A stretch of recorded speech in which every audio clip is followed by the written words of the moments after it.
Welcome back to our analysis of Florent Schmitt's Dionysiaques.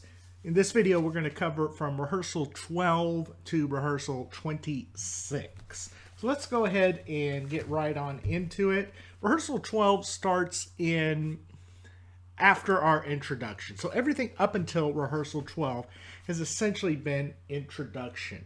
And here we get into the Bacchanal. Remember, Dionysiaques literally means the festival of Dionysus, who in the Roman pantheon was called Bacchus. So a Bacchanal is a Dionysiacs. What I'd like to do in this section is start at the bottom of the score with our sax horns and double bass. And very simply, we have chucks. So we've got the oomps in the basses, the tuba, the euphonium, and the chucks in the baritone. So we can see a real demarcation here between the euphonium line. Remember, euphonium here is marked as bass, and the baritone line here. Boom chuck, boom chuck, boom chuck, boom chuck, boom chuck, boom chuck, so on and so forth. To that, the upper voices, the sopranino flugelhorn, the flugelhorns, and the alto horns, just give us a nice rhythmic emphasis. Da da da da da da da da da da da da. That is the main motor of the Bacchanal. To that, let's take a look at how he treats the percussion, because this is the first time we've really had the full percussion section coming in. The timpani are on our booms. Boom, boom, boom. To that, we have emphasis on the downbeats in the bass drum. Except if you look here in the third and fourth bars, the bass drum is really highlighting more what the upper sax horns are doing, and the timpani is doing what the lower sax horns are doing. So we have a cross rhythm between the timpani playing in 3 and the bass drum playing in 2. The cymbals, is it just the cymbals? Yep, just the cymbals are playing off of the bass drum. As well as with the bass drum, the triangle is paired with the bass drum. So bass drum, triangle, and cymbals give us boom chick, boom chick, boom chick, boom chick, boom chick, boom chick. The tambourine here is playing with the baritones. It's giving us all of our upbeats. Chit, chit, chit, chit, chit. And the snare drum is playing along with the bass drum, cymbals, and triangle. So you can look at it. Timpani and the tambourine form one group, and then all the rest of the percussion form another group. The orchestral brass, that's the trumpets, cornets, horns, and trombones, are doing exactly what the upper sax horns are doing, with the exception of this held note here in second horn at the end. And it looks like we have actually, no, it's not an engraving error, so we've got this held note here. Is that held by anybody else? It's cued in third alto horn, and it appears that is the only instrument in the entire ensemble that holds that note. So that becomes really important there. The woodwinds are playing variations of either of those two rhythms. So we have the boom chucks that we can see here in the saxophone. So we've got bass saxophone doing the booms, and the chucks are being done by all the upper saxophones, including even the baritone saxophone. The downbeats are again done in the bass and contrabass clarinet, and the sarrusophone, and upbeats are done here in the bassoons. All the rest of the upper woodwinds are playing ornamented versions of the upper sax horn and orchestral brass lines. Look, notice all the grace notes. That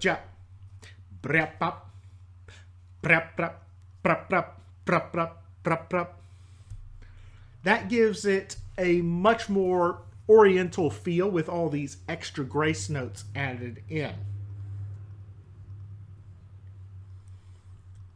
We'll then go on. Let's take a look at measure 5 here, where we go from our fortissimo dynamic down to our piano dynamic. And we've just got sarrusophone and bassoons. Notice here the bassoons are trading off. First bassoon, second bassoon, first bassoon. We've got melody here in the second clarinets. And remember, that's 12 clarinets according to Schmitt's prescription. And we've got just the tambourine continuing. And we've got double bass pizzicato. So double bass pizzicato and sarrusophone are the only ones continuing the boom, boom, boom. And then here it looks like we're going to pick up something in the second flugelhorn. So let's see what's going on down in second flugelhorns. And it's just this bop, bop, bop. Just slight rhythmic punctuation. And we continue on down here in the double bass. Notice everything here in the tuba are Q notes. We've got the baritone horns playing this rhythm. And let's see how those pan out. So throughout most of this, just the sarrusophone and the double bass are playing the downbeats. We add in here in the 4th and 5th bars of the page the contrabass clarinet and the bass saxophone. And anybody else? Yes, we add in the tuba finally at that point. The tambourine keeps doing its upbeats, and we get a nice rhythm coming in here from the snare drum, all crescendoing to a forte. We have cornets here in the 4th bar that'll hand off to trumpets, a timbral difference, which will be quite nice. In fact, we've been having these timbral handoffs. So remember, our second clarinet melody continued, and then it passes off to the first clarinets, then all clarinets in unison, including the solo clarinets, and we have a nice Dionysiaques here. And we add in the soprano and tenor saxophones. Then we pass off to our cornets and our oboes. And then at the end, it's the flutes and the trumpets come in, as well as the E-flat clarinets. So this is a E-flat clarinet Dionysiaques here. And with that, we've got now our baritone horns coming in, playing in unison with the trumpets.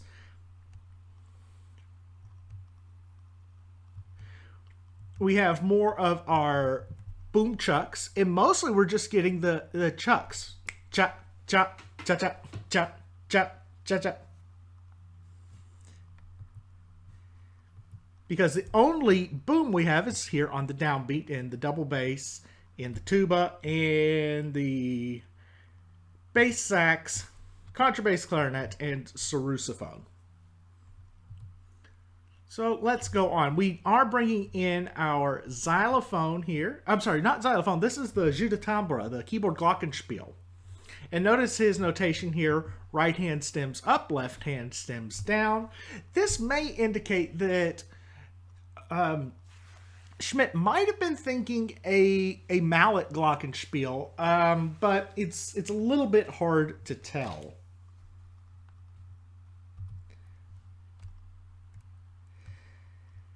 We keep building, and notice here in the first measure of page 18 how we have divided the clarinet. So we have the E-flats divided into two, the solos divided into two, and then the first and seconds are divided into threes. So we've got a 6-way Dionysiaques between the main sections of clarinets, 2 in the solos and 2 in the E-flats. It's going to give us a nice full chord there, but it will lose some of the power that you would have from having them all in unison. Not a huge deal, especially when you have 12 on a part. This section here is orchestrated very similarly to what we saw at rehearsal 12, We've got the same boom chucks throughout, and we've just really changed the notes. We changed anything in the percussion? Nope, it's pretty much the same. And just the voicings appear to be different. We've got, again, the same kind of flourishes here. So it's almost a copy and paste from rehearsal 12. So we don't need to look too much here. So, though, some things to look at here might be the Dionysiaques piccolos. This is going to give you a real bite in the upper octave, particularly with them in thirds. So let's go on, and lo and behold, this is almost exactly the same as the second phrase after rehearsal 12.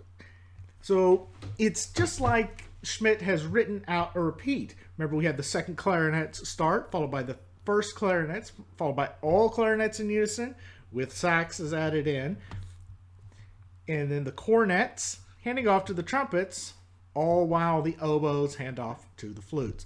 Again, this is almost a verbatim copy and paste.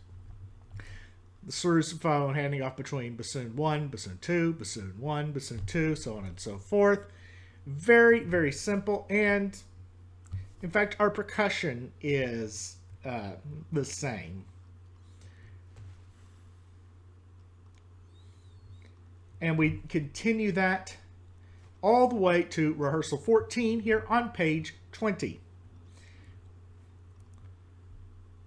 We've got this great prum in the low voices here, bassoon, sousaphone, low clarinets, low saxes, and a little bit of emphasis added here in the cornets. Really going to be the only instrument you want that on in the orchestral brass. And then we have it pretty much in all the sax horns. But let's take a look at the sax horns here, because he's doing something interesting.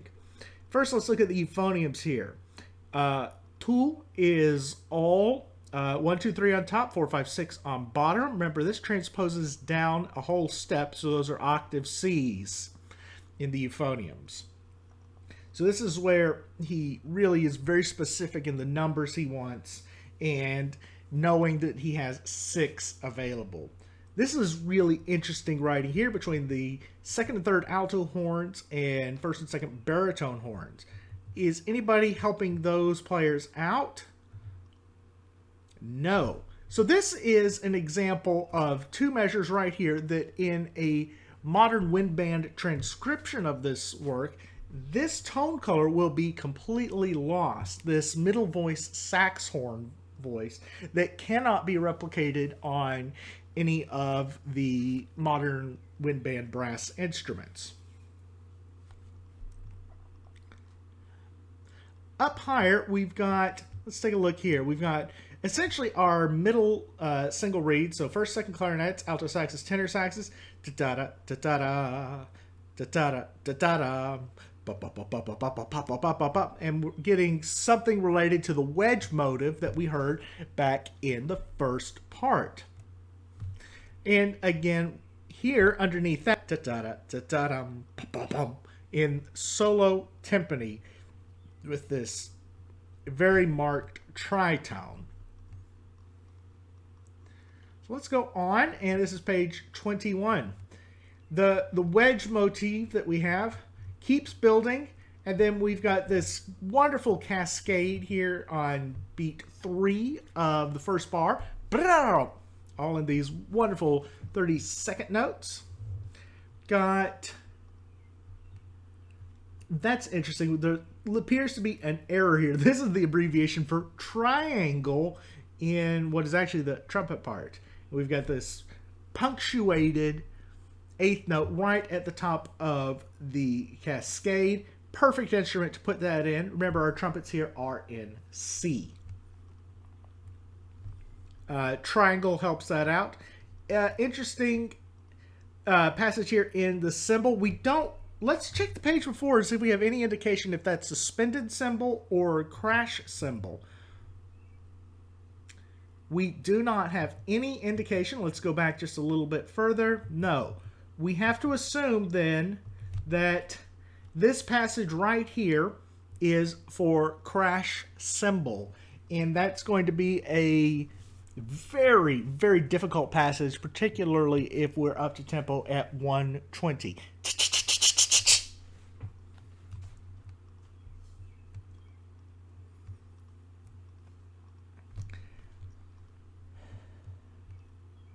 Okay, here at, what is this? This should be rehearsal. Oh, nope, we don't have a rehearsal number here. We've got the brass doing something similar to what they were doing a few bars earlier, but instead of the baritone horns and the alto horns, we have the baritone horns and the flugel horns, which will be an interesting slight tonal variation, and again, one that will be lost in a modern wind band transcription.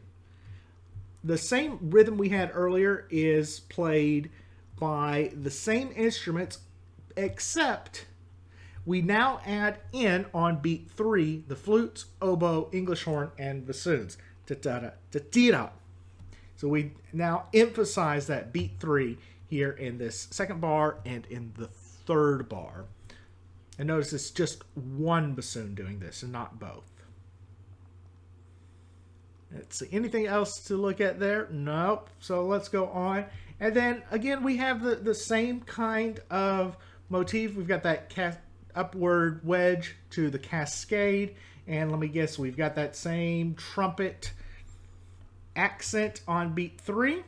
So again, and we've got that same cymbal.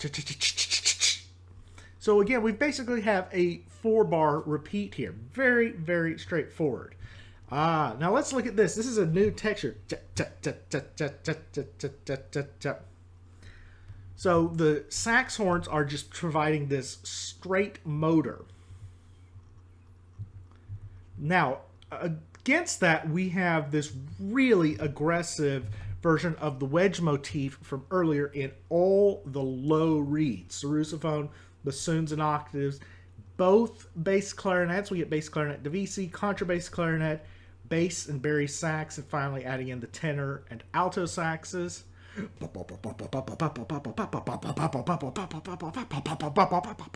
And we just keep building and building up through. We add in the voices as it gets to within their range. So we build up and then come back down just a little bit and keep building and keep building.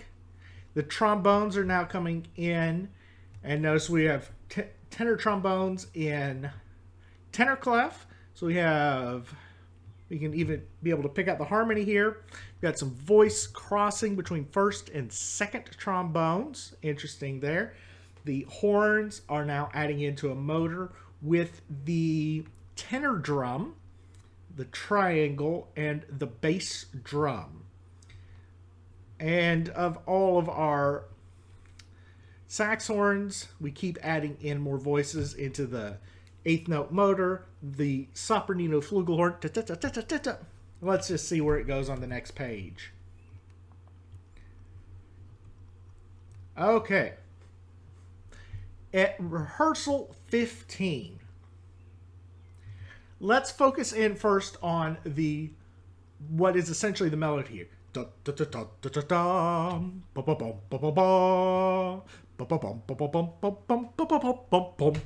This is the Bacchanal melody, essentially. And we've got it in bassoon, sarrusophone, bass clarinet, contrabass clarinet, baritone sax, bass sax. And we've got it in euphoniums, tubas, and double bass. Against that, we have our rhythmic drive. So we've got let's look here in the alto horns. And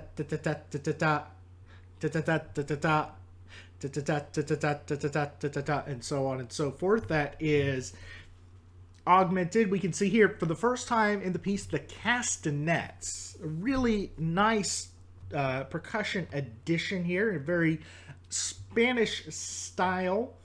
We've got the cornets emulating that same rhythm. I'm sorry, not cornets, horns. Cornets are with trumpets. And let's see, anybody else doing the castanet rhythm? No. Instead, we've got the trumpet rhythm, da, da, da, da, da, da, da. And that it goes in conjunction with the upper woodwinds. Da, bra. So we've got these grace notes, and these have been very prominent throughout. And after we've got our 4 bars of the Bacchanal melody, it hands over in Bacchanal melody in the low reeds. We now have it up in the upper woodwinds. What's essentially a call and response.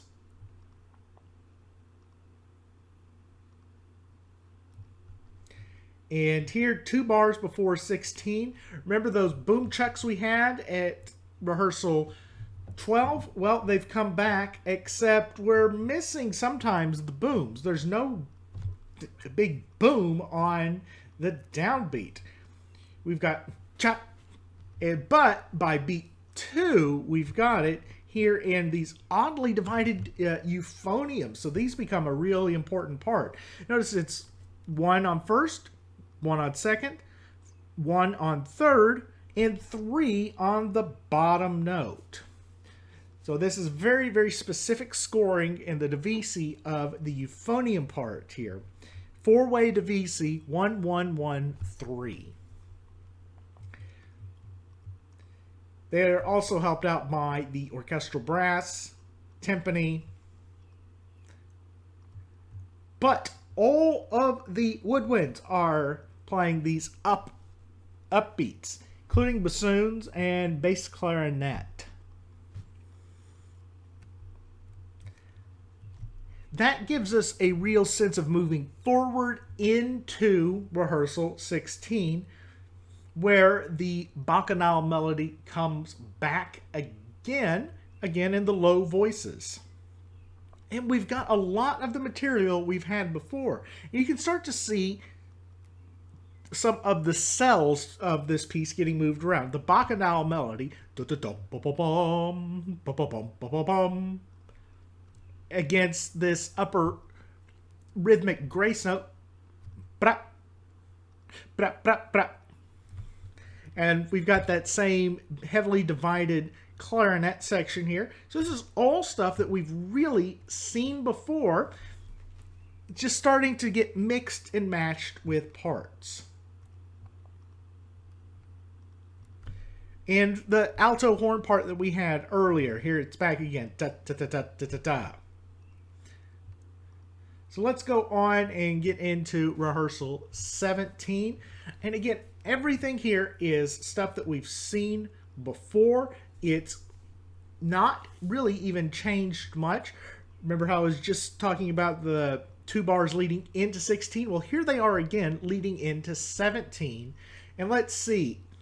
Chances are that we will have the same kind of voicing in the euphoniums. And we do. It's a 1, 2, 3, 4, 5, 6. So almost verbatim identical from 16 into 17. And at 17, we have a big arrival moment. This is where a really good conductor is going to just take it back just a little bit. And this is one of those. There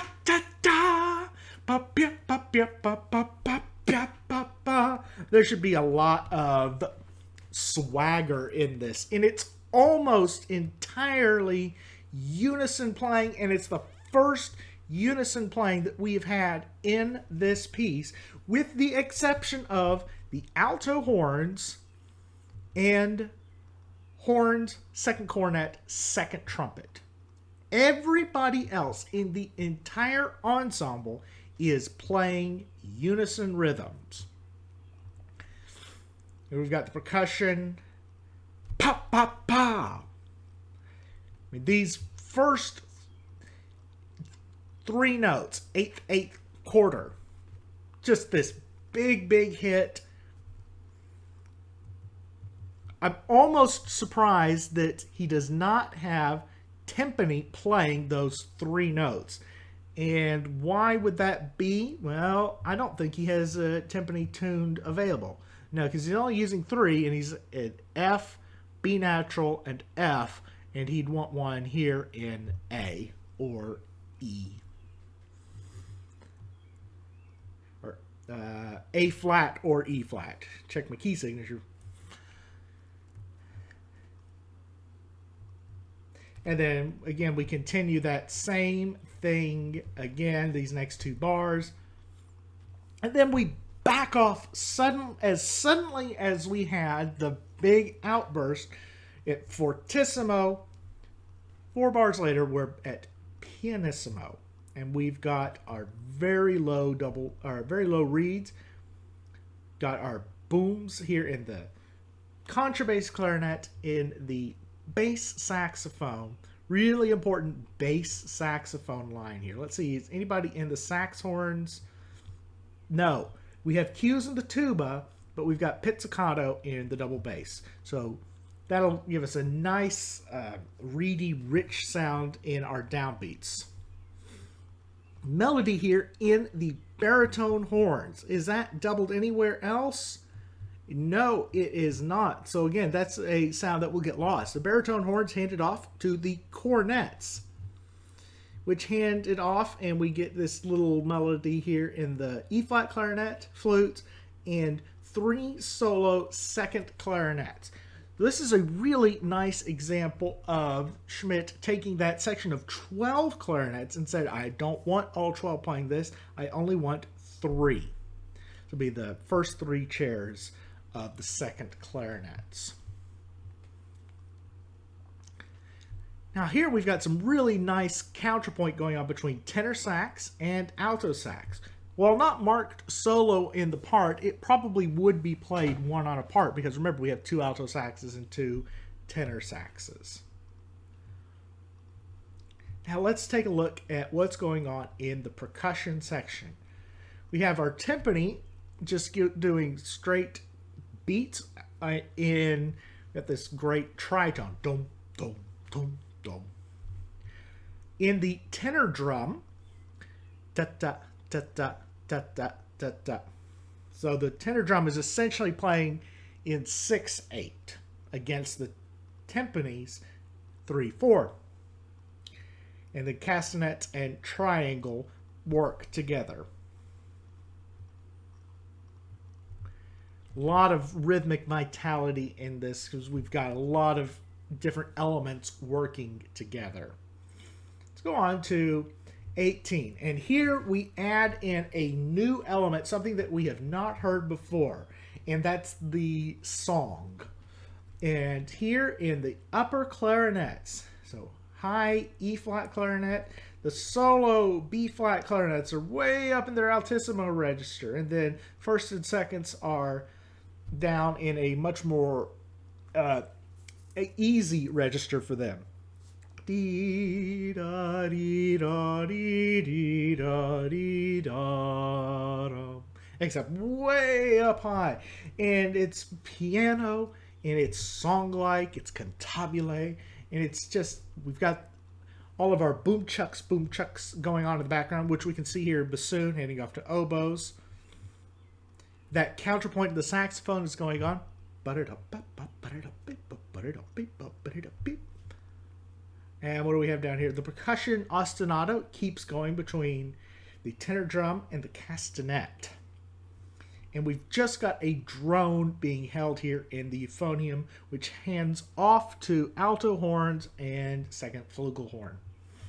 And we also have that same drone here in the trombones and cornets. Very, very reserved, refined texture here.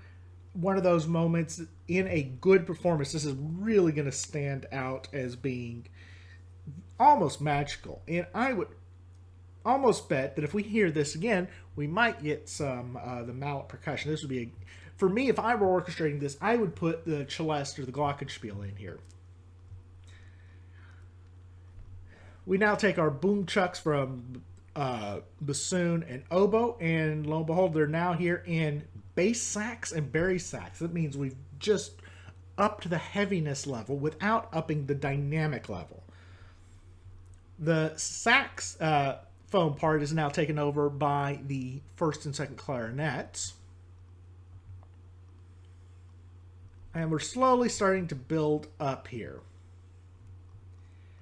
The chant melody, the song melody, where it was in the high clarinets before is now in tenor register bassoon, English horn, and tenor saxophone. And is anybody else helping out with this? No. Actually, it looks like the baritone horns come in on the last little bit of that. And look, here is that xylophone coming in to give us that nice little sparkle. We have our percussion ostinato keeping going, but to this we're adding now a tambourine coming in. And oh, look at this. Trills in the cornets. This is such a great texture here. You're going to add in a little bit of tension and just keep rising, handing off from first cornet to second cornet to first and second in unison. The rhythmic ostinato in the background in the clarinets builds and builds. See, we're going pretty high. We've got these altissimo E flats here. We've got our boom chucks that were started off in the bass and bari sax, have now been handed off. They're now in the solo and E flat clarinet, as well as the oboes and flutes. All getting much more pointed till we get to 19, where we've got and we've got our unison rhythm again. This is almost exactly like 17. And my guess is just simply the notes have been changed. Let's see what we've got here. It looks like we have a D. And with all these, I don't want to have to transpose that. So yeah, it appears that we've got a D major chord, or is it just may just be a D power fifth chord. So let's just see what we've got. So a D power fifth would be just D and A without a F or F sharp to tell us if it's major or minor. So let's go back and look at 17 and see what we have there. This is A flat. So it'd be an A flat power chord. Lo and behold, what's the difference between A flat and D? Tritone. The whole piece is built on that tritone harmony, and it's really cool to see the difference between 17 in A flat to 19 in D.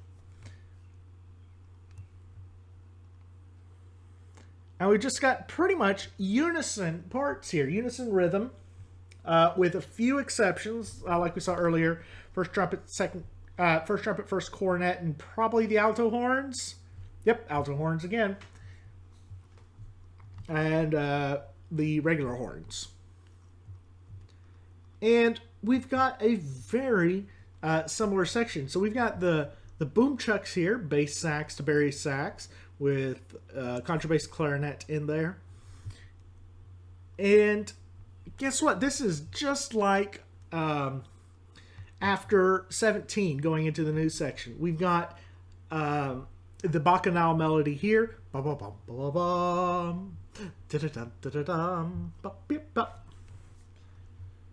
Very, very similar, just now in a different key. So let's go on to rehearsal 20. And lo and behold, 20 is exactly like 18. The high clarinets. Now look at how high these E flat clarinets are. Up to this high, well, E natural, F flat.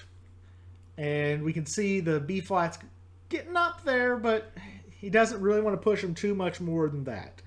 Got the saxes and that counterpoint handing off between alto and tenor. Again, almost orchestrated exactly like rehearsal 18, but we're in a different key. We've got that same rhythmic ostinato. Here is something that we have added in. We had the drone earlier in just the euphonium, but we've added in the tuba. New element here at rehearsal 21. So 21 starts something new. We've got the song melody, the chant, in only the solo E flat clarinet. a drone here in trumpets, cornets, and trombones. But take a look, we've got the celeste coming in. Really important part, this is a very, very new timbre that we have not had a lot of. In fact, this may be only the second time in the piece that the celeste has played. Very, very light, fairy-like texture. Here in the cymbal, it says with sponge sticks, sponge mallets. Today we wouldn't use sponge mallets, we'd use yarn mallets, but that's a marking developed by Berlioz. It was found in a lot of French scores, but today it's just, this is suspended cymbal. And the marking here with this being suspended cymbal confirms it earlier, it definitely was crash cymbal. So let's go on to page 31, and we continue on with that E-flat clarinet solo. And oddly, and very nicely, it is paired with the English horn, down 2 octaves lower. Now look at this texture here between the flutes, the piccolo, and the heavily divided first and second clarinets. This is what I call an elf-like texture, and I'm betting that we've got the celeste going on through this. Yes, we do. Okay, now I want to point out something here in the 4th bar. The oboe takes over from the E-flat clarinet and the English horn, as well as, and wait for it because this is weird, muted flugelhorn. This is such a bizarre instance. Today, we hardly ever think about flugelhorn as being muted because, well, why do we use flugelhorn? Well, we use it as an alternative sound to the trumpet. If you want to mute something, you mute the trumpet, not the flugelhorn. But here, it's taken as an instrument in its own right with its own timbre, and we've got muted flugelhorn solo here. Really, really cool sound, particularly, and it'll pair really well with that solo oboe.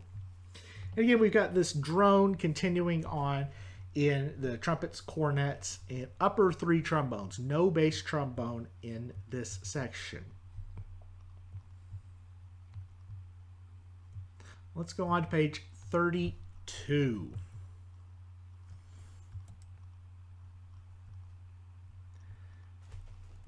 Okay, we've got some melodies handing back and forth. And actually, you know what? 22 is going to be a really good place to stop because we have such a texture change here that I think we'll start in on 22 in the next video.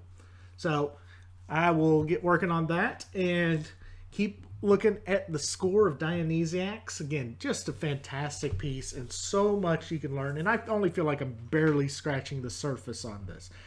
So until next time.